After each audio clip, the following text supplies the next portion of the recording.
mahasiswa, selamat datang di podcast kami yaitu Dialog Dosen yang membahas mengenai seputar dunia perkuliahan khususnya di bidang akademik bersama narasumber-narasumber yang tentunya hebat-hebat dan keren-keren. Untuk episode pertama kali ini, kami akan membahas mengenai praktik industri bersama narasumber kita yaitu Bapak Ari Priharta, ST.MT, PhD. Halo Pak Ari, bagaimana kabarnya? Alhamdulillah baik. Mungkin bisa say hello dulu kepada mahasiswa-mahasiswa. Halo, assalamualaikum generasi muda penerus bangsa. Sukses selalu, insyaallah kita akan berdiskusi tentang beberapa hal terkait praktek industri ya bersama Mbak hostnya. Iya, benar sekali Bapak. Oke, sebelumnya Bapak akhir-akhir ini kesibukannya lagi ngapain ya Pak ya? Saya alhamdulillah akhir-akhir ini beberapa ada tugas dan undangan dari kampus luar di Malaysia, Taiwan, dan beberapa kampus di Eropa. Jadi cukup sibuk untuk Padat mengisi sekali, Pak, acara ya. Selain yang di kampus tentunya. Iya, benar sekali. Oke, karena begitu padat, sebelumnya saya mengucapkan banyak terima kasih ya Pak ya telah meluangkan waktunya pada podcast kali ini untuk berbagi ilmu kepada teman-teman mahasiswa mengenai praktik industri. Insya Baik, Allah. langsung saja kita mulai pembahasan topik kali ini. Silakan. Oke, Bapak, saya mau nanya nih, berhubung saya juga belum menjalankan praktik industri Pak. Nah, pastinya juga banyak mahasiswa yang masih awam mengenai praktik industri itu apa. Nah, mungkin Bapak Ari bisa menjelaskan apa sih praktik industri dan mengapa hal itu tuh penting bagi mahasiswa untuk diikuti. Oke, terima kasih Mbak. Mbak siapa tadi lupa? Saya namanya Dania. Dania. Iya. Oke, terima kasih Mbak Dania. By definition ya, secara definisi praktek industri itu adalah belajar untuk masuk dalam dunia kerja. Jadi mahasiswa praktek di industri menerapkan apa yang sudah dipelajari. Biasanya praktek industri itu dalam kurikulum kita itu di semester 6 atau semester 7 yang terkait dengan kurikulum Merdeka. Jadi Mbak Dania ini sekarang semester berapa? Sekarang saya semester 5. Kalau semester 5, ini kan semester depan sudah bisa Ya, praktek benar industri. Nah, kenapa praktek industri penting? Karena itu tadi mahasiswa harus berlatih dulu sebelum nanti lulus di wisuda, pegang ijazah, dapat ijazah ya, itu sudah siap, sudah ready untuk gimana sih industri itu gitu ya.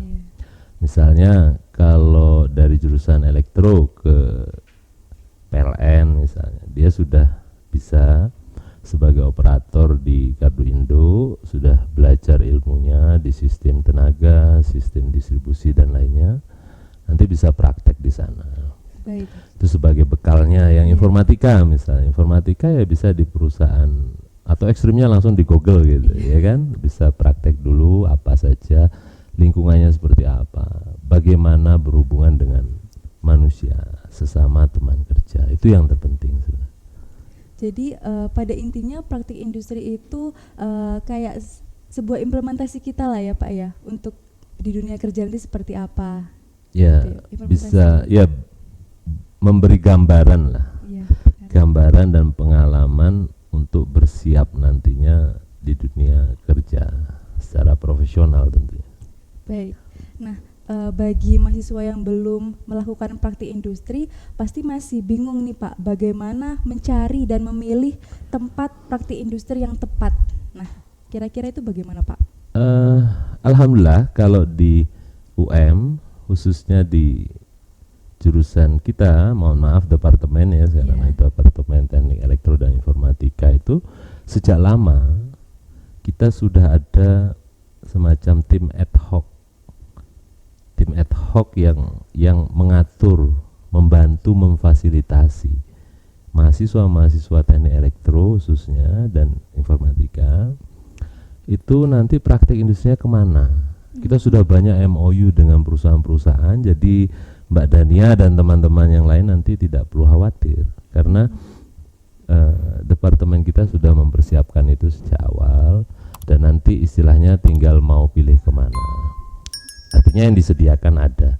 Tapi misalnya Mbak Dania mau ada opsi lain, oh saya tidak di perusahaan yang terdaftar di database kita itu, misalnya Mbak Dania kurang tertarik, maunya praktek industri ke tempat lain. Contoh misalnya di Kementerian Informatika ya, Menkominfo misalnya. Itu kita belum ada MOU dengan sana. Nah, Mbak Dania bisa apply dan proses surat menyurat dan sebagainya nanti insya Allah dibantu sama tim ad hoc. Jadi tidak perlu khawatir untuk mahasiswa kita khususnya ya di departemen kita insya Allah sudah kita persiapkan jauh sebelumnya, sudah beberapa tahun yang lalu. Bahkan seingat saya sejak 2010 itu. Sekarang 2023 sudah 13 tahun. Jadi insya Allah nggak usah khawatir, sudah settle sekali sistem praktek industri di kita. Baik, jadi teman-teman khususnya mahasiswa Departemen Teknik Elektro dan Informatika udah nggak perlu khawatir lagi ya Pak ya mau cari di mana karena sudah Betul disediakan sekali. dari departemen. Iya. Nah, itu tadi. Lalu kira-kira apa saja sih Pak persiapan yang harus disiapkan oleh mahasiswa sebelum mengikuti praktik industri ini? Yang pertama tentunya syarat administrasi, syarat akademik ya, sudah menempuh berapa SKS yang diwajibkan sesuai kurikulumnya, itu yang wajib. Biasanya tadi itu di semester 6. Ada peraturan kurikulum Merdeka menawarkan model praktek industri baru. Biasanya diberikan di semester 5 atau semester 7. Dan itu bisa 1 semester di industri ya. Ini yang baru. Tapi ini karena khusus harus berdiskusi dulu dengan Kaprodi dan tim pengelola praktek industri karena nanti 1 semester meninggalkan kampus. Kalau yang reguler kan 2 bulan 3 bulan dilakukan pas saat liburan. Itu dari yang pertama, dari administratif akademik. Yang kedua, mahasiswa harus rutin melihat flowchartnya, langkah apa yang harus dilakukan dan bagaimana menemui PA-nya dulu ya, dari PA terus ke tim PI tadi praktek industri karena perlu mempersiapkan tadi surat menyurat dan sebagainya.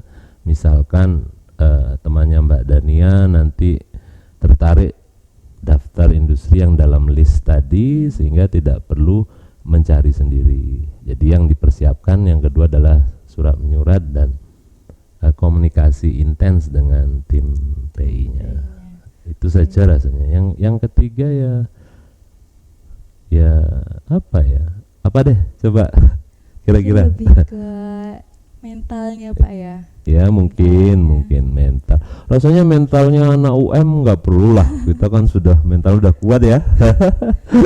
Insya Allah. Adaptasinya itu adaptasi itu kan dilakukan apabila kita masuk lingkungan baru. Ya, benar. Itu bukan persiapan tetapi nanti yang dihadapi.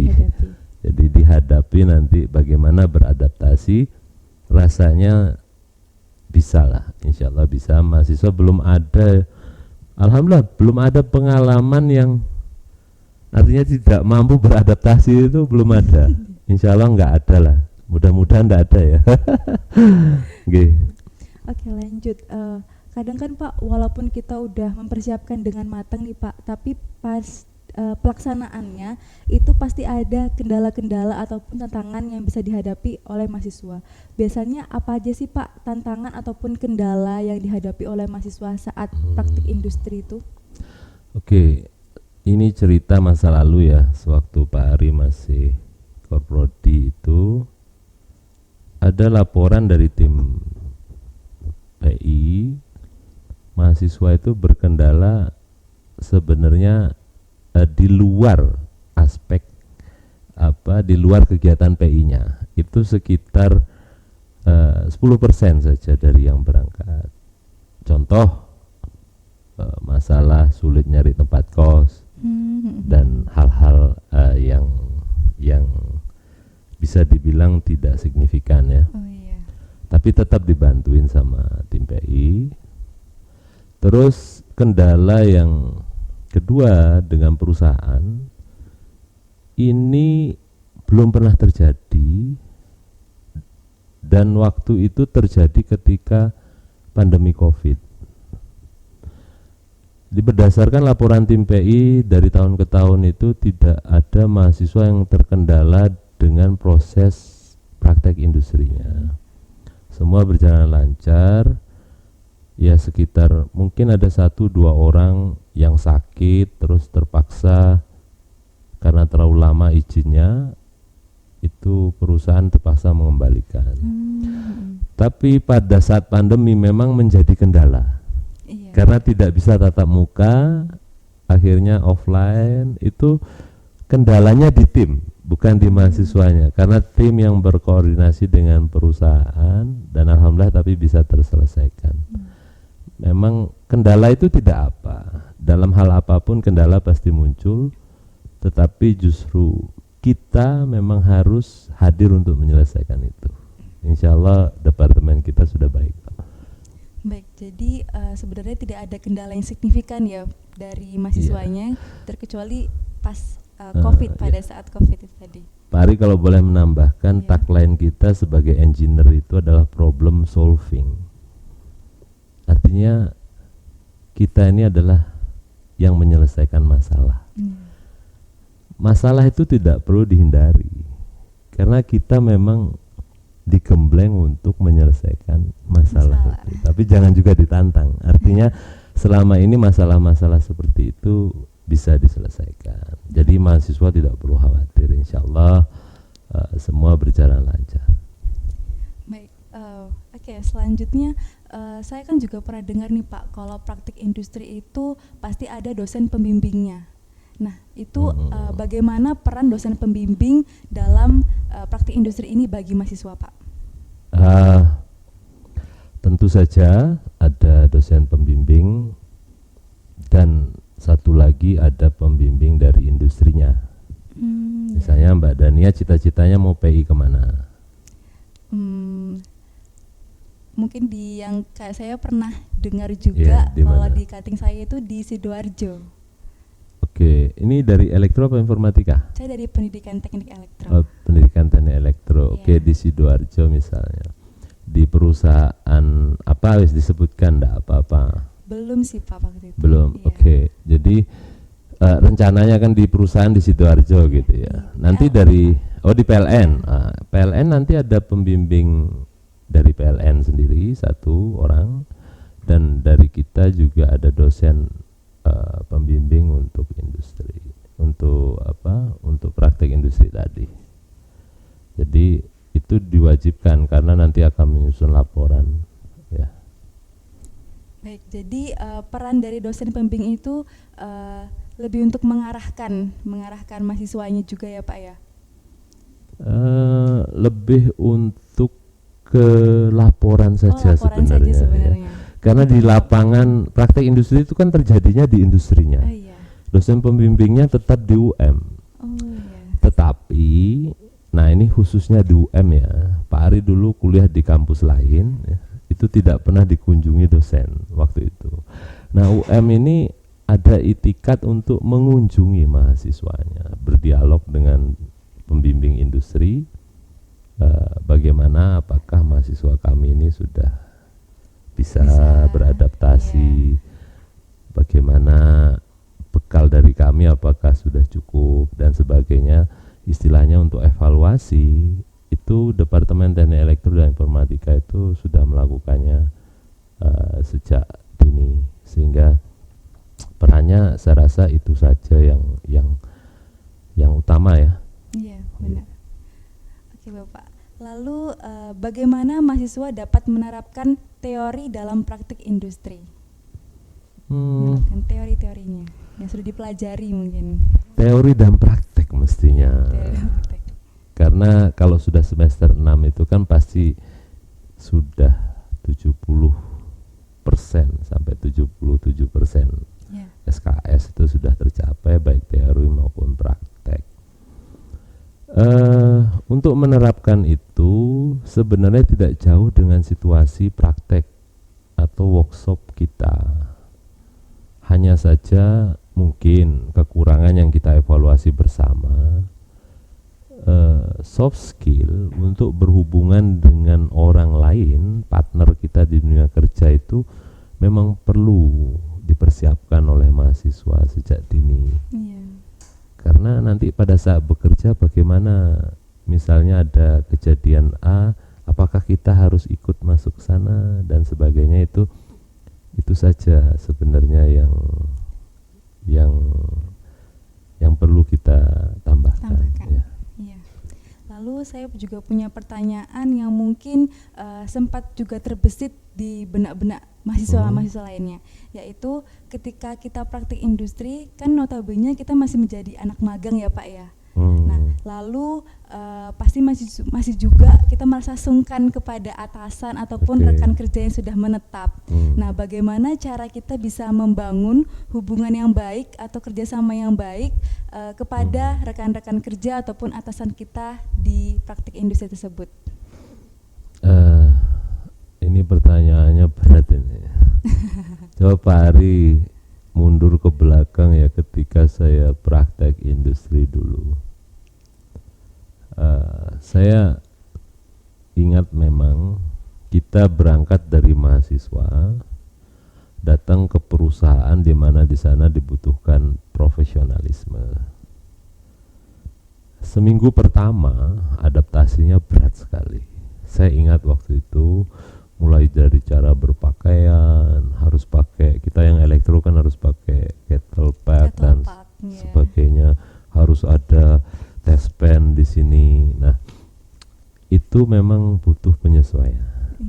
Pak Ari sendiri mengalami waktu itu, dan pasti semua mahasiswa mengalami itu. Nah, hanya saja untuk bersikap tadi itu memang PR bersama. Bagaimana kita bersikap?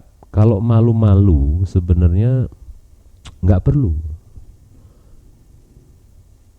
Kita nggak perlu malu sebenarnya, karena adik-adik di sini kuliah di kampus yang masuk klaster 1, iya kan?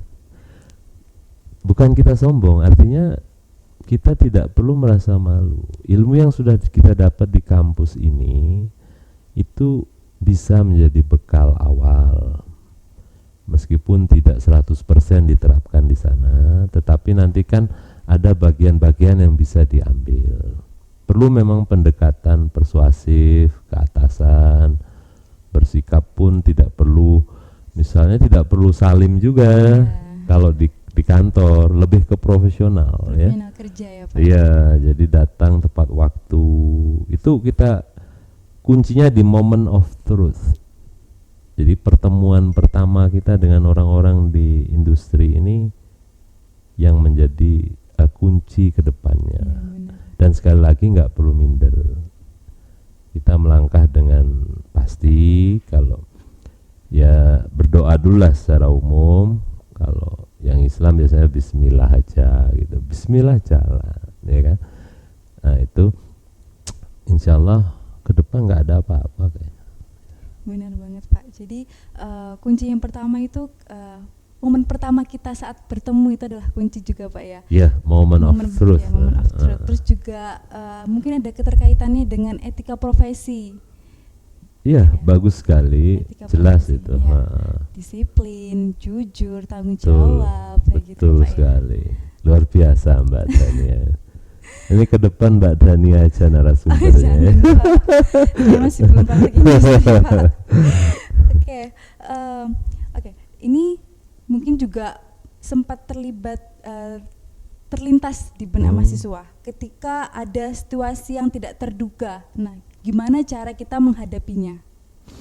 Situasi yang tidak terduga ini apa? Apa terkait di situasi kerja, misalnya kecelakaan kerja atau apa? Ya mungkin seperti itu, ataupun ada ya kendala-kendala itu Pak. Ya, tadi Kalau kendala-kendala alhamdulillah selama ini belum ada, tapi memang probabilitasnya atau kemungkinannya mestinya ada. Salah satunya kecelakaan kerja atau apa, makanya kita tetap harus dituntut berhati-hati ya. Jangan bermain-main di industri. Tidak boleh guyon pada jam kerja. Kalau itu terjadi, insya Allah perusahaan-perusahaan itu akan menanganinya dan akan mengkoordinasikan dengan kami di tim PI. Maksud Pak Ari bukan Pak Ari sebagai tim PI, maksudnya kami ini maksud kita secara utuh sebagai institusi ya, akan dikoordinasikan kepada institusi gitu ya. Jadi tidak perlu khawatir dan tentunya ya rajin berdoa supaya nggak ada kejadian-kejadian yang seperti itu ya. Ya. Oke, terkait ini Pak, manfaat dari praktik industri sendiri kan selain untuk mempersiapkan diri di dunia kerja, tapi kita juga menambah relasi ya Pak ya, menambah jaringan relasi untuk dunia kerja. Nah, bagaimana cara kita memanfaatkan relasi tersebut secara maksimal untuk di kemudian harinya Pak? Wah ini cerdik ini. Bagaimana memanfaatkan dalam tanda petik ya. Jadi memperluas relasi itu memang penting. Untuk bekerja itu kalau kita sudah kenal, misalnya Mbak Dania tadi prakteknya di PLN Sidoarjo, nanti PLN Sidoarjo buka rekrutmen, tes di sana, ya kebanyakan usernya itu adalah pembimbing industrinya. Itu pasti ada namanya interest, artinya oh ini sudah pernah praktek di tempat sini dan anak ini bagus. Kalau memang lulus ya nggak apa-apa, itu bukan nepotisme karena semua tes diikuti. Memang penentuan terakhir, misalnya Pak Ari aja punya perusahaan A misalnya, saya memilih ada 4 calon karyawan yang sama baiknya. Ada si B yang saya kenal, mungkin saya akan cenderung memilih B, bukan karena nepotisme ya, karena itu ada faktor X yang secara otomatis memang biasanya seperti itu ya, kayaknya gitu deh. Jadi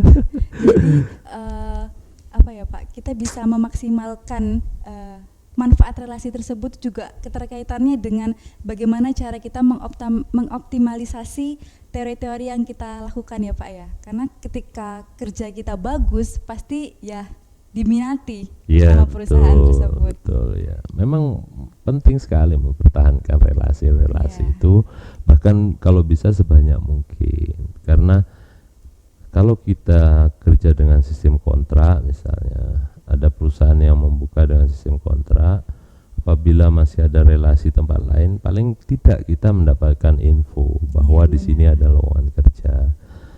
Dan belum tentu juga kan relasi kita itu bisa memberikan keputusan, misalnya Mbak Dania nggak usah tes langsung masuk, kan ya nggak mungkin. Nah, artinya itu penting paling tidak untuk satu menyambung silaturahmi, yang kedua itu seperti tadi ada info-info peluang, nah itu digali. Termasuk untuk yang studi lanjut ke S2, siapa tahu bisa untuk riset. Nah itu juga sangat penting. Nah, mungkin ternyata ada kendala A di industri A, misalnya masalah reliability komponen atau peralatan kelistrikannya, ini menjadi masalah sehingga perlu dibantu lewat riset, bekerja sama. Nah yang mau studi lanjut ini peluang besar, paling tidak dia mau ngambil riset di dalam tanda petik PLN, dia sudah tahu siapa yang dihubungi kan, karena sudah pernah punya pembimbing di PLN, punya pengalaman juga di sana ya Pak ya. Betul sekali. Oke Bapak, terkait pelaksanaannya nih Pak, tadi kan Bapak juga sempat singgung semester 6 juga udah bisa ya Pak ya, tapi kalau misalkan saya nih mau ngambil di semester antara, apa bisa ya Pak? Bisa ya Pak ya. Semester antara itu biasanya kan liburan. Ya, liburan. Biasanya memang umumnya di sana. Tetapi kita kan ada kurikulum merdeka. Nah itu bisa ada opsi 1 semester di perusahaan, nanti apa istilahnya paket di semester itu bisa di apa istilahnya di ini digantikan dengan mata kuliah yang sesuai paket, dikonversi dikonversi. Betul sekali. Baik Bapak, tadi balik lagi ke dosen pembimbing. Nah, pasti juga banyak yang nanya gimana sih caranya kita memilih dosen pembimbing, apa sudah ditentukan atau kita cari sendiri Pak untuk praktik industri itu sendiri nih? Khusus untuk praktek industri selama ini kalau kita lihat statuta UM, lihat peraturan itu memang dosen pembimbing itu ditentukan oleh departemen. Satu, agar dalam tanda petik lebih merata. Oh iya. Nanti misalnya semuanya ke Pak Ari aja kan nanti gimana contohnya, atau ke Bapak Ibu yang lain. Pak Ari nggak dapat bimbingan, artinya itu untuk kebaikan bersama. Dan insya Allah itu sudah dipertimbangkan oleh departemen dengan baik sehingga mahasiswa bisa ini. Ya, gitu aja. Oke Bapak. Saya boleh minum dulu nggak? Boleh kok? Pak, silakan. Dari tadi ditanyain aja. Boleh Bapak, Jadi silakan. kehausan nih. Bismillah.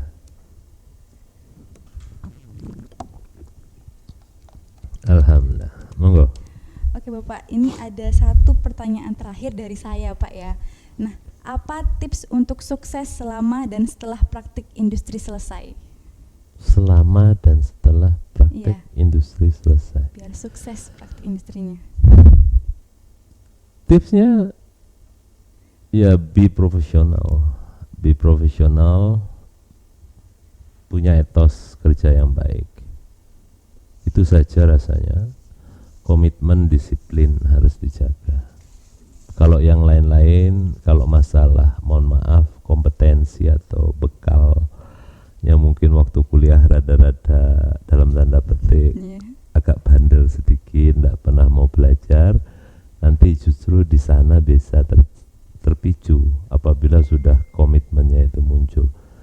Suksesnya setelah praktek itu malah banyak yang tiba-tiba jadi pintar gitu, dalam tanda petik ya.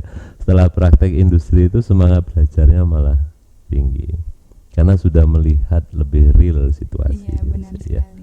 Jadi saya garis bawahi memang komitmen yang utama, komitmen untuk menjadi seorang yang profesional. Benar sekali. Jadi tips suksesnya itu profesional, terus juga komitmen itu juga penting. Komitmen untuk menjadi profesional, jadi disiplin, waktu dan sebagainya itu ya. Ya, terkaitan dengan etika profesi tadi yang diterapkan di dalam dunia kerja. Baik Bapak, ini ada beberapa pertanyaan dari mahasiswa yang sudah disampaikan melalui Instagram HMDTI. Nah, mungkin pertanyaan pertama itu dari @nuzuleki_. Waktu akan melaksanakan PI nanti kita direkomendasiin dari departemen atau nyari sendiri ya tempat PI-nya? Sebenarnya tadi ada di pertanyaan Mbak Dania ya. Oke lah, kita ini nanti pada waktunya biasanya bersama-sama akan diinformasikan lewat forum ketua kelas ya. Forum ketua kelasnya masih ya kan? Masih. Berarti diinformasikan lewat sana. Kalau memang ingin mencari sendirian tidak apa-apa. Tetapi biasanya di luar list tadi. Ya, Pak, ya. Kalau yang ada di list ya sebaiknya yang sudah ada ngapain kok repot-repot kan? Iya benar banget. Oke, jadi sebenarnya bisa nyari sendiri tapi ya membutuhkan waktu dan tenaga lagi ya Pak ya. Oke, baik. Untuk pertanyaan selanjutnya yaitu dari @noval_vs_. Untuk PI diganti MBKM kah? Mungkin maksudnya PI ini rekognisi atau konversi kah dari MBKM atau bagaimana Pak? Begini, ini memang agak menjadi problematika selama hampir 3 tahun ini. Iya. Tawaran dari opsi yang paling memungkinkan terkait kurikulum merdeka atau MBKM ini adalah PI 1 semester. Oh iya Pak. Cuman karena pengakuan SKS-nya terlalu tinggi kan, itu akhirnya tetap ada konversi beberapa mata kuliah, dan mata kuliah PI tetap SKS-nya tetap seperti sekarang ditambah dengan beberapa mata kuliah tadi. Jadi tidak digantikan, PI tetap ada plus beberapa mata kuliah lagi, nanti bisa menjadi PI versi MBKM. Tapi harus dibicarakan dengan Korprodi. Oh iya. Dan lebih bagus kalau ke dosen PA-nya juga. Biasanya kalau dosen PA kan ngobrol sama Korprodinya lebih enak, ya kan? Jadi pada intinya PI itu tidak dikonversikan dengan MBKM ya Pak ya? Tidak. Jadi ada sendiri, emang PI harus dilakukan atau diikuti oleh mahasiswa. Iya, PI wajib. Oke, untuk selanjutnya dari raf.d, apa saja kriteria tempat PI yang akan kita tuju nanti dan bagaimana prosedur pengajuannya? Jadi ini perlu menjadi garis bawah. Akan lebih baik kalau kita dari Departemen Teknik Elektro dan Informatika khususnya dan UM umumnya ini mencari tempat PI dengan kualifikasi, mohon maaf, bisa dikatakan perusahaan mungkin top 10 di Indonesia. Itu yang diutamakan ya, perusahaan yang teratas, supaya nanti ketika lulus bisa kerja di perusahaan yang teratas di Indonesia. Prosedurnya tadi sudah bisa tetap lewat tim ad hoc PI jurusan, itu tetap diajukan lewat sana, baik yang nantinya mungkin perusahaan itu belum terdaftar ya tetap surat menyurat lewat sana. Tidak bisa Mbak Dania atas nama sendiri mengajukan PI, tidak bisa. Jadi tetap suratnya melalui departemen. Lalu untuk persiapannya mungkin Pak, ketika kita mau PI di semester antara, berarti kita bisa mempersiapkannya di semester sebelumnya Pak ya? Semestinya begitu. Karena nanti seperti tadi Pak Ari sampaikan, biasanya satu semester sebelumnya itu sudah dikumpulin lewat forum ketua kelas. Ayo persiapan untuk PI, prosedurnya seperti ini dan seterusnya. Jadi tidak perlu terlalu khawatir. Kalaupun itu mungkin terlupa, ya ketua kelas bisa bertanya, supaya tidak terlalu banyak yang bertanya kan. Berarti udah tidak perlu khawatir bakal ketinggalan ya Pak ya? Insya Allah enggak. Iya pastilah. Baik. Dari jurusan nanti ketua kelas yang meneruskan ya. Iya benar sekali. Oke, baik, selanjutnya untuk pertanyaan terakhir, yaitu dari @dava.alfian, mengenai pendaftarannya kapan untuk angkatan 21 dan bagaimana alurnya? Bentar. 21 angkatan 21 berarti semester 5. Ya nanti semester 6 saja mendaftar ya. Kecuali kalau mau ikut, sebenarnya kalau semester 5 tapi sudah masuk mau habis ini ya. Kalau mau ikut yang MBKM tadi di semester 7 atau digeser mungkin sekarang sama departemen, kalau pendaftarannya ya jelas lebih bagus di semester antara tadi yang lebih umum ya, bareng-bareng sama temennya aja ya. Semester antaranya antara 6 dan 7 ya. Mas apa Mbak ini? Mas ya? Katanya. Mas ya. Mas Dava. Baik, ternyata ini ada satu lagi ya. Pertanyaan dari @adijanuar_. Penting nilai apa ilmu dalam menjalankan PI? Ini filosofis ini. Mohon maaf. Pertanyaannya mengandung makna filosofi. Mungkin Mas Adi Januar ini senang baca buku filsuf ya. Secara pribadi Pak Ari, ini karena mahasiswa kita tidak boleh memaksa ya. Secara pribadi saya itu mencarinya ilmu. Mencari ilmu. Pasti. Ya itu Mas Adi Januar. Tetapi nilai juga harus ada standarnya. Karena perusahaan juga perlu nilai sebagai batas minimal. Dulu zaman Pak Ari mungkin 2,75, kalau sekarang mungkin 3,3 lah untuk standar dapat perusahaan yang teratas di Indonesia lah gitu ya. Jadi keduanya penting, harus seimbang. Nilai tanpa ilmu ini berarti dalam tanda petik nyontek nanti Iya. kan. Kalau di kampus atau PI pasti ilmunya dinilai. Ilmunya. Pasti ya kan, nanti ada nilainya dilihat dari laporan dan kinerjanya selama di sana. Jadi keduanya rasanya harus balance. Harus seimbang. Dan siapa tahu juga bisa direkrut langsung ya Pak Iya, ya setelah PI. betul sekali. Baik Bapak, itu tadi ada 5 pertanyaan dari mahasiswa. Itu tadi sesi dari penyampaian pertanyaan dari mahasiswa. Oke. Sehabis ini mungkin ada statement closing statement dari Pak Ari untuk teman-teman atau pesan dan kesan untuk mahasiswa. Khususnya mungkin semester 5 ya Pak ya, mau PI ini.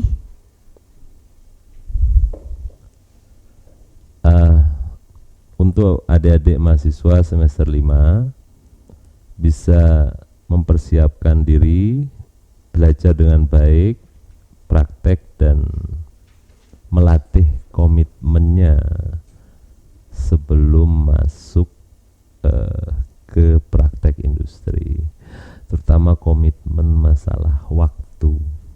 Di kampus mungkin ketemu Pak Ari terlambat, is okay. Tetapi kalau di industri terlambat, nah ini nanti resikonya bisa dikeluarkan dari industrinya ya. Jadi sekali lagi tagline-nya adalah komitmen terhadap waktu, karena tidak hanya kita, Allah sendiri bersumpah demi masa, demi waktu. Jadi terus komit sehingga nanti semuanya insya Allah lancar. Terima kasih, itu aja ya.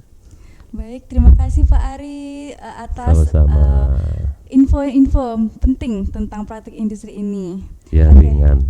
Mudah-mudahan manfaat ya. Amin. Sekali lagi saya mengucapkan terima kasih kepada Bapak Ari yang telah mau berbagi ilmu untuk teman-teman mahasiswa, dan semoga ilmunya dapat bermanfaat bagi kita semua. Buat teman-teman jangan lupa subscribe, like, dan komen mau bahas tentang apa lagi nih di episode selanjutnya. Buah nanas, buah ceri, dicampur gula enak sekali. Cukup sekian podcast hari ini, sampai bertemu di podcast kemudian hari, and see you.